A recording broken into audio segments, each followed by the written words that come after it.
interessante como muitas vezes paladinos relativistas, defensores do relativismo, tentam vociferar, nos constrangendo ou calando a nossa voz.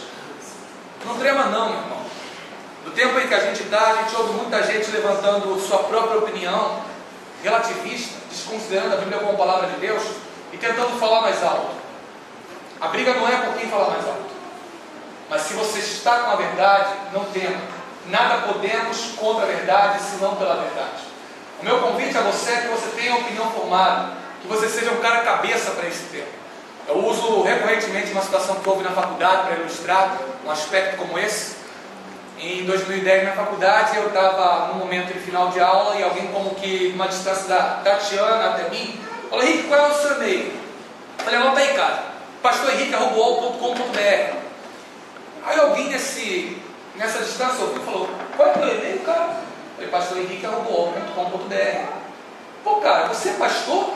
Ué, sou pastor, algum problema? Pô, porque você é tão legal, você é pastor? Falei: ué, não entendi, não dá para ser pastor e para ser legal ao mesmo tempo. Não, foi isso que eu quis dizer. Mas você pode dizer por que você é pastor?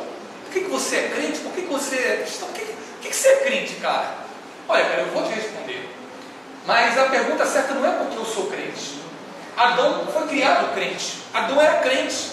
Eva era crente, mas os caras se afastaram, cara. Vem no chip ser crente. O homem foi formado para ser crente. O não normal é não ser crente. Eu queria saber por que você ainda não é crente. Se o normal é crente, eu não sei. Eu sei porque eu sou crente. 2 Timóteo 1:12. Eu sei em quem tem crido. Eu sei porque eu sou crente. Eu sei porque eu sou cristão. Eu sei porque eu sou evangélico. Eu sei porque eu sou protestante. Eu sei porque eu sou batista. Eu sei porque eu sou embaixador do rei. Eu sei porque eu sou flamenguista.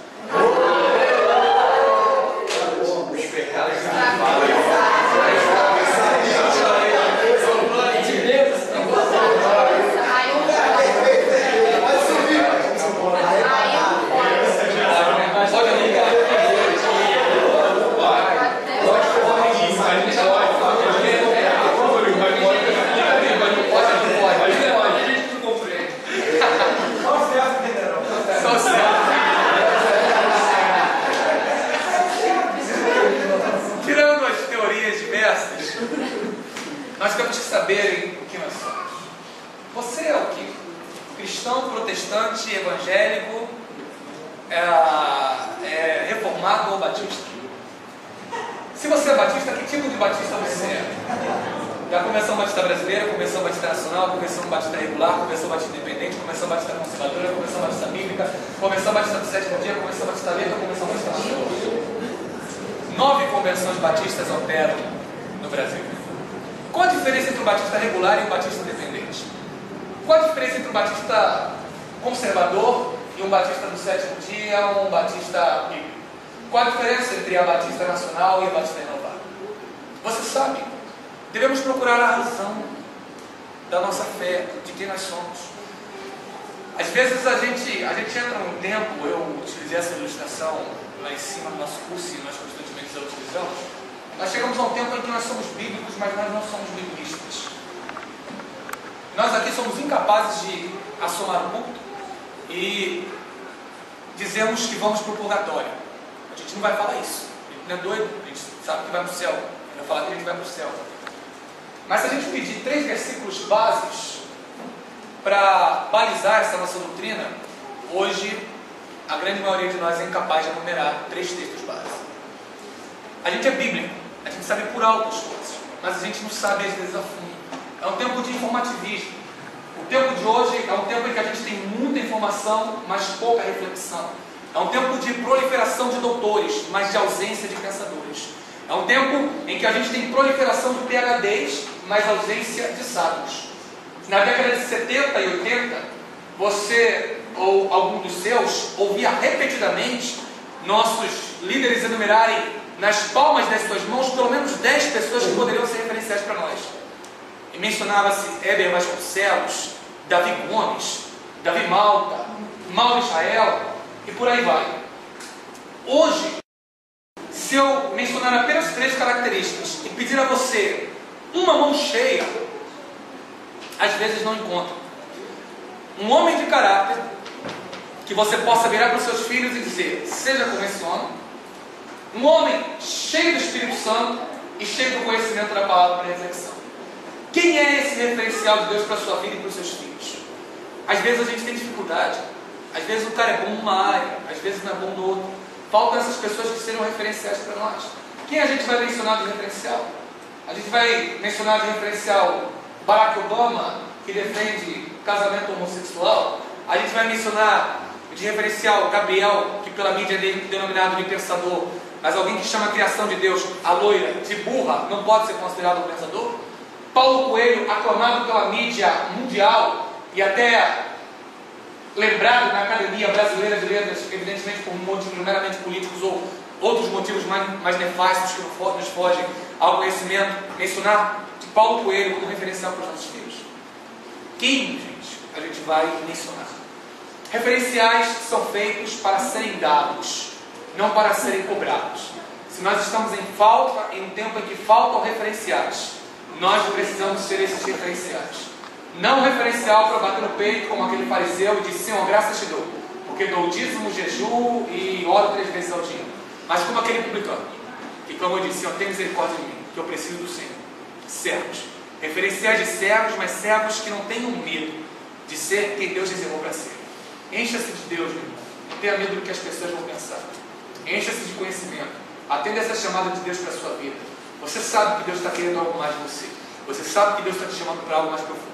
Você sabe, o que eu digo como gente de Deus para você, que é o tempo de Deus de você se preparar para essa obra tremenda que Deus tem na sua vida. Deus está falando claramente que está chamando você para se preparar um pouco mais, porque a obra que Ele vai levantar você para segurar com os seus braços precisa de mais sustento e mais força, e esse é o tempo de você largar as outras coisas e se preparar para essa grande obra que Deus está te chamando, que vai realizar por você, com você, em você e através de você, em nome de Jesus.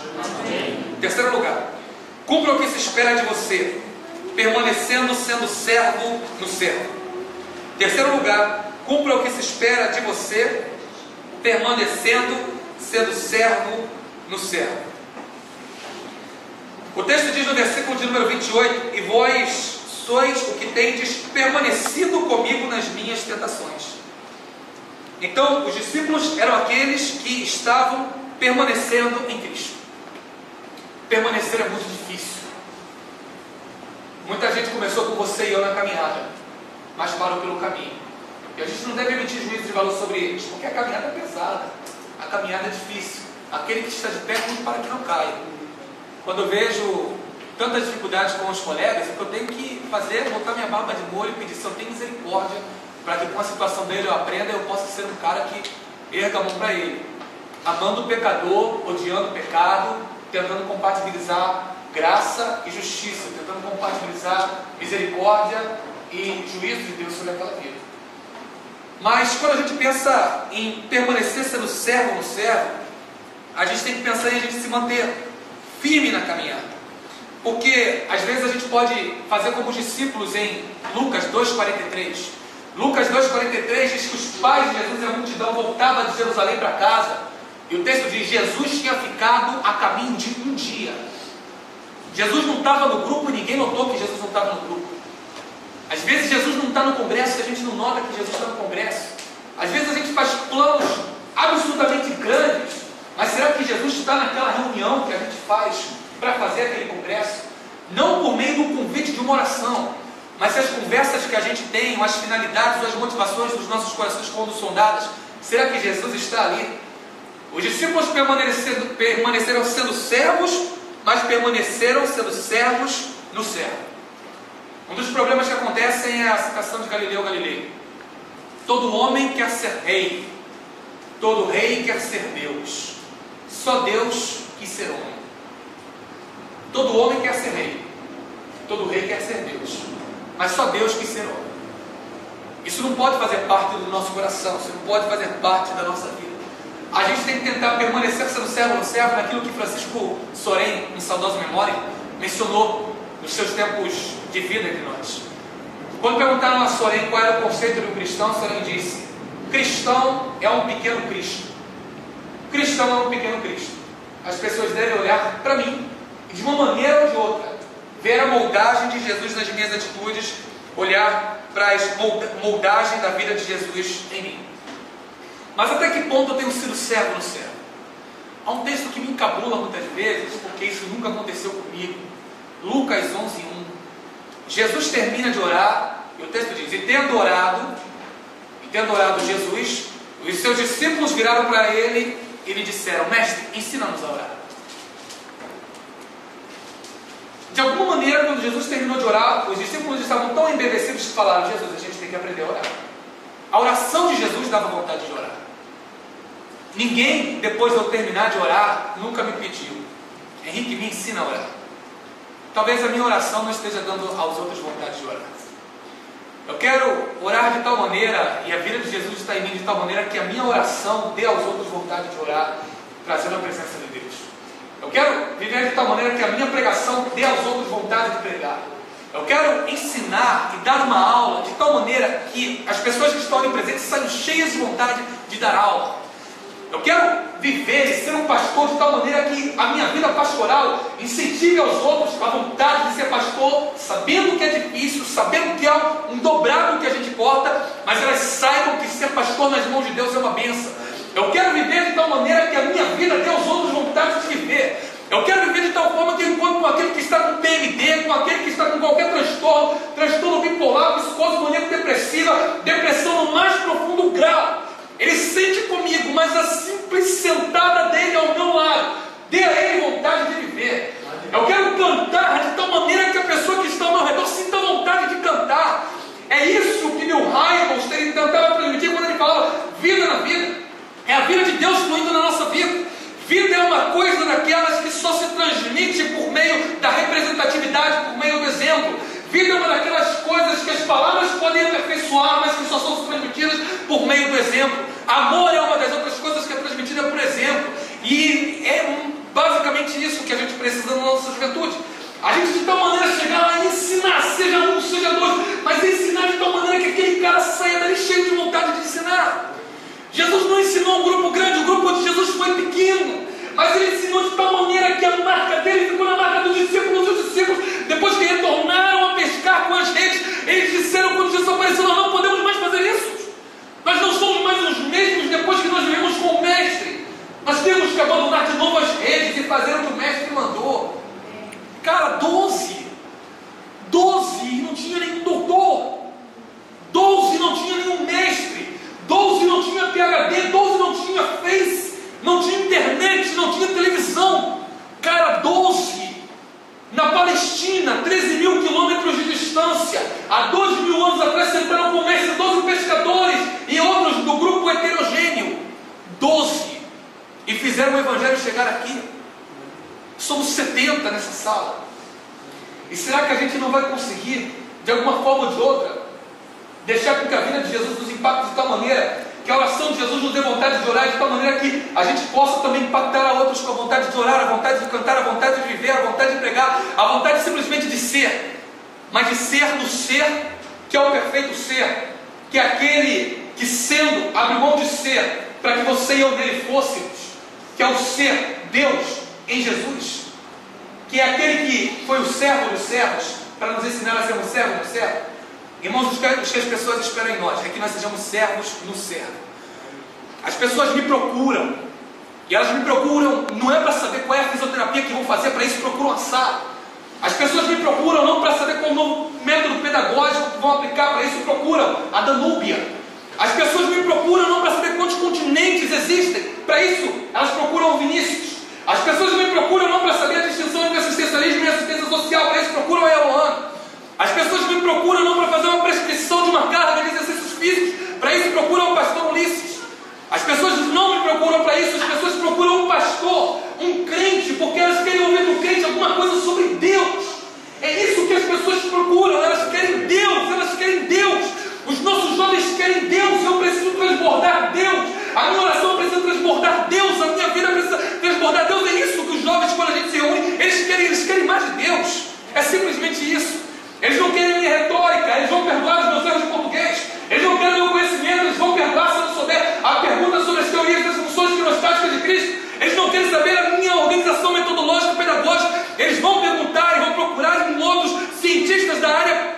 são os melhores, mas eles querem palavra e querem Deus. Então, o que nós devemos fazer é simplesmente encontrar a fonte e sermos apresentadores dessa fonte para os nossos jovens. É isso que a gente precisa mais do que nunca.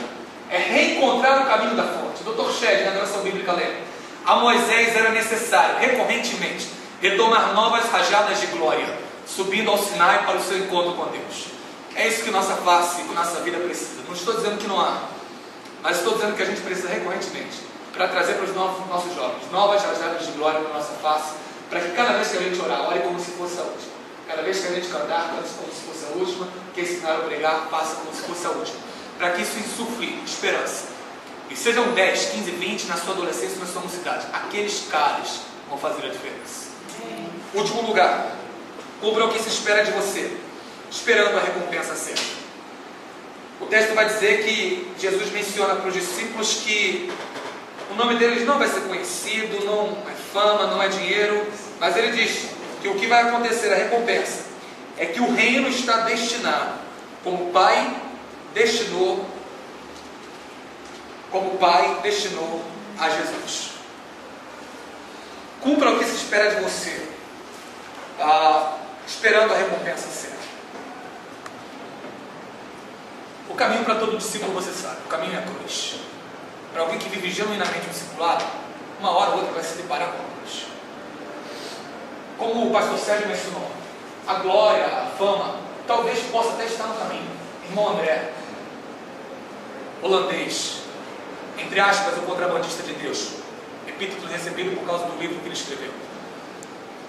André é um homem extremamente simples. Dr. Shedd, homens referenciais e paradigmas para esse tempo. O reconhecimento veio no caminho, é no caminho, mas o reconhecimento não era a busca deles. E mesmo que não viesse o reconhecimento, eles morreriam como anônimos de Deus, como tantos outros que a gente não conhece, irmãs Marias e irmãos Josés. Estão nas nossas igrejas e são homens e mulheres de Deus que vão receber lá o seu galardão, muitas vezes na nossa frente, na fila, naquele grande dia. Pessoas que a gente nem sabe o nome. Nós não devemos esperar recompensa aqui, gente. Isso precisa estar muito claro. Eu sei que pode se tornar repetitivo, mas é que às vezes a pessoa espera um aperto de mão, um tapa nas costas, isso pode até vir, mas a gente não pode esperar isso. E muitas vezes os referenciais de homens de sucesso que estão nos congressos de sucesso não são homens de sucesso com Deus. Não são homens de sucesso com Deus. Mas quais são os nossos paradigmas?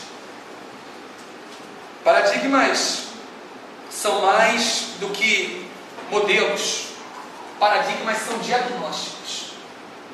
Os nossos paradigmas são referenciais, mas são evidência do nosso coração.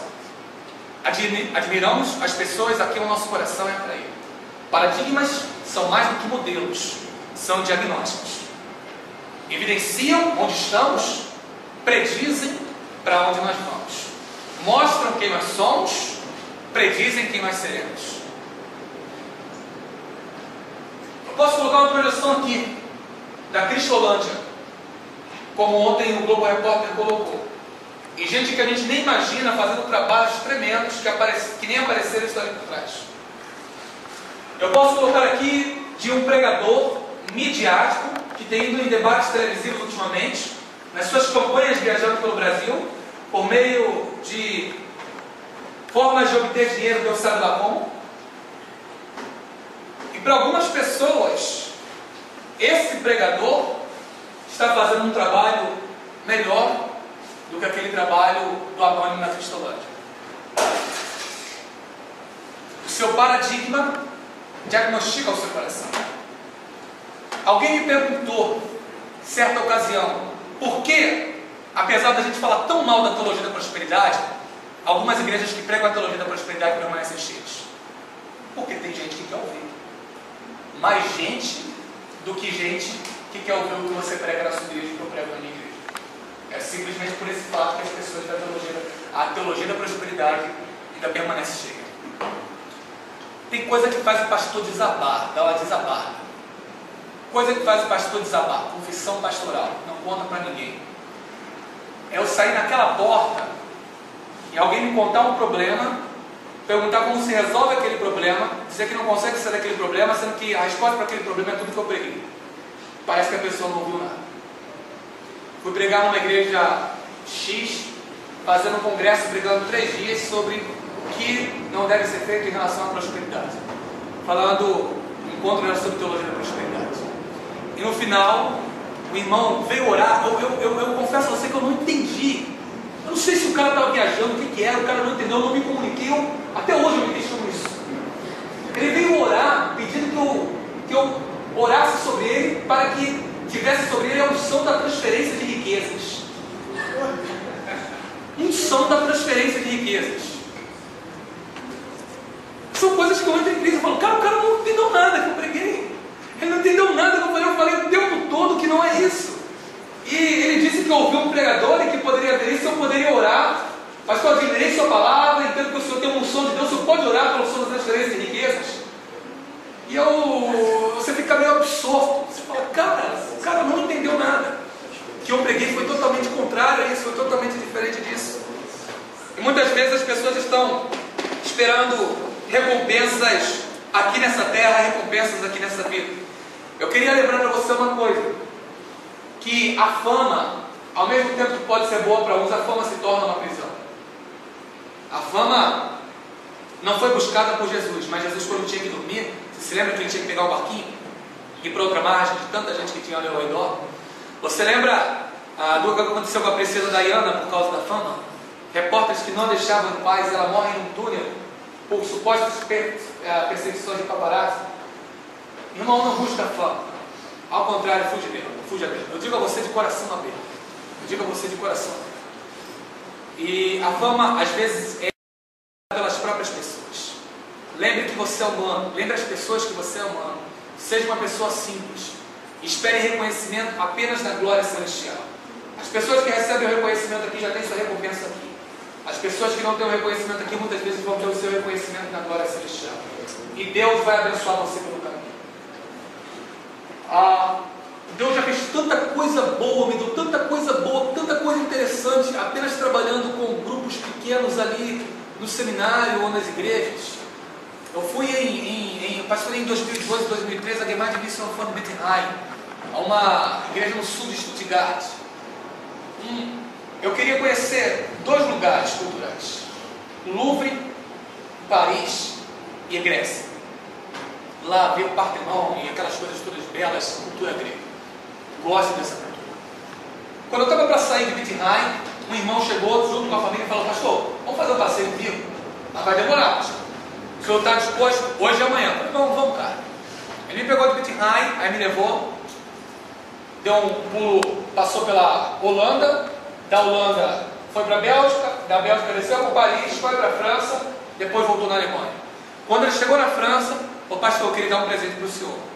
Queria pagar para o senhor uma entrada no Louvre e uma subida na Torre Eiffel. Eu falei, poxa, cara, você vai realizar um sonho cultural que eu tenho, que é ir no Louvre.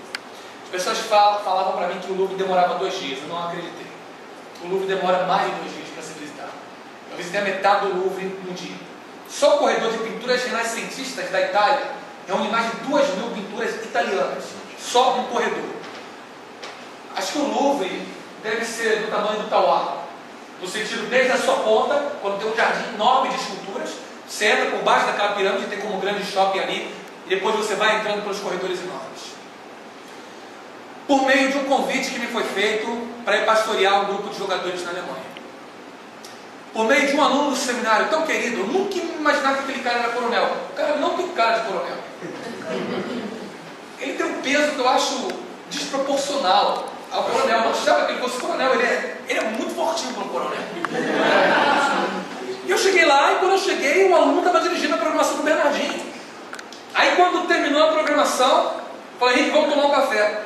Aí botou um café, um senhor café no negócio lá, e vocês já notaram que eu gosto de café, deixou uma garrafa só para mim, aí chamou o Bernardinho, afastou do pessoal e falou, Bernardinho, eu queria lhe apresentar, esse aqui é o meu professor, esse aqui é o meu pastor, queria saber se o senhor pode ir lá no Betel. Henrique, conversa com ele. Irmãos, que privilégio, que alegria foi conhecer um camarada tão simples, e que a gente admira tanto da televisão, e que simplesmente por alguma titulação, coisa da vida, eu não conseguiria. Mas pelo fato de entender que aquele aluno é como todo aluno especial, ele me convidou para ir para lá, é aluno desse ano, conheço agora desde março e abril, né? Foi lá com grande alegria e Deus me concedeu esse privilégio e outros tantos privilégios. Para compartilhar com você o quê? Não queira, não fique pensando em coisa grande. Como disse o pastor Sérgio, e a gente repete constantemente, números não são evidências de sucesso. Eu quero lembrar a você que intensidade de doação sobrepuja o número da ação. Intensidade de doação. Quantos eram aquele grupo ali de Jesus, que Jesus caminhou 3 anos e meio? Quantos tinham no grupo? 12. 12, irmãos, 12. É menor do que uma congregação. A gente na Igreja Batista não organiza uma congregação com 12. A gente não organiza uma igreja com 12. É muito pouco. 12. Só 12. 3 anos e meio. Manhã, tarde e noite. Jesus deu a vida por aqueles 12. Intensidade de doação. Os 12, bem trabalhados, fizeram o Evangelho chegar ao mundo. Irmãos, podem ser 12. Podem ser 12.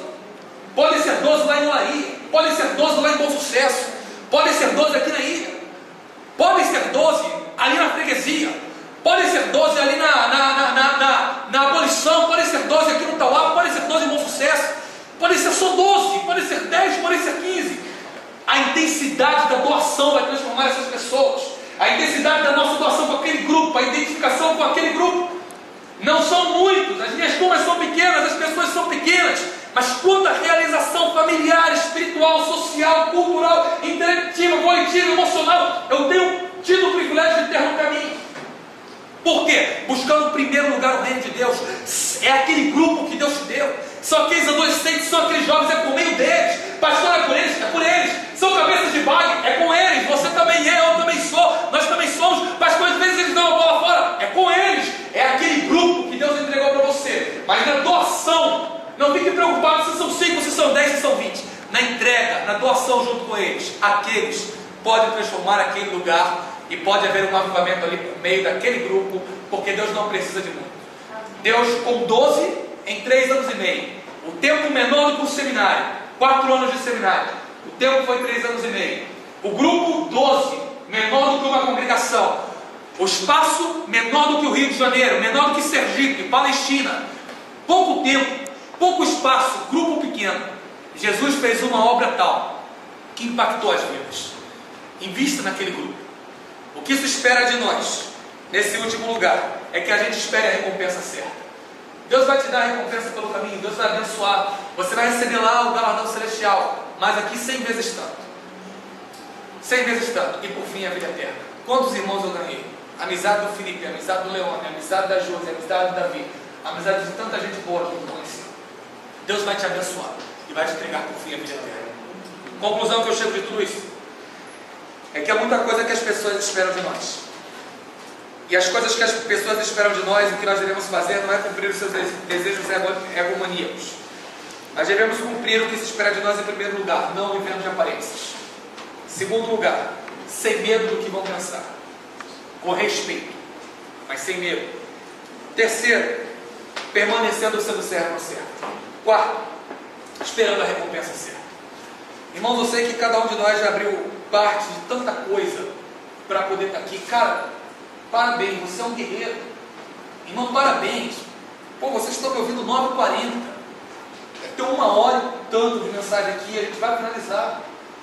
Cara, vocês viram uma série de informações desde ontem, você está cansado. Eu estou cansado, nós estamos cansados. E a gente não ia estar aqui se a gente não quisesse alguma coisa mais, e a gente já não cumprisse com o nosso dever. Mas o meu convite para você é você dar aquele último salto de entrega que talvez esteja faltando dar. Eu me converti aos 14, entrei no seminário aos 17, fui ordenado no 3º ano de seminário aos 19. Acho que Deus tem, Ele faz as coisas no tempo certo, não vou dizer que Deus tem pressa, mas acho que se a gente quer alguma coisa especial de Deus, tem que haver uma entrega especial. Eu não me arrependo nada do que fiz. No caminho, Deus me deu a minha esposa, a 2.017 quilômetros, uma matogrossense. Eu no Rio de Janeiro procuraria alguém no Rio, a loja. Deus me deu alguém de Mato Grosso, no caminho. Depois de 6 anos de ministério pastoral, por meio de uma trans da Junta de Missões Nacionais, a gente se conheceu. No caminho. A pessoa que você procura está no caminho. Ande no caminho que você vai encontrar a pessoa. A realização cultural está no caminho. Ande no caminho que você vai encontrar as coisas. Aquilo que você procura está no caminho. Caminho para o reino. Primeiro o reino e a sua justiça. As outras coisas vão ser acrescentadas no caminho. Mas para isso precisa dessa entrega total. E o meu convite para você é abrir mão de qualquer outra última coisa que falta e fazer parte da comissão de deveres humanos. Eu venho aqui de alguma maneira querendo servir aos irmãos, servir ao Ulisses, que o cara é 10, a Ana é 10. E mesmo que eles não fossem 10, Deus é 10. Deus é mais do que todos nós. Sem qualquer giro ou qualquer espírito pejorativo. O meu convite para você é dar esse salto. O que eu estou dizendo para você é que tem feito bem para mim. Tudo que eu consegui hoje foi no caminho. Eu não tenho tudo o que quero, mas tenho tudo o que preciso. E muito além tem sido me acrescentado na caminhada. Deus prometeu e tem dado sem desistante no final do tempo. Eu quero convidar para você a fazer isso. De uma vez por todas, alistar-se na comissão de deveres humanos, dizendo: Senhor, eu quero fazer o que se espera de mim, não no sentido de atender a egos, mas principalmente o que o Senhor espera de mim. Eu me lanço para que a partir de hoje um novo momento seja iniciado na minha vida e haja entrega total e plena, porque eu entendi hoje, muito perfeitamente, que o Senhor está me pedindo alguma coisa a mais, eu quero entregar ao Senhor. Vamos orar, vamos ficar de pé.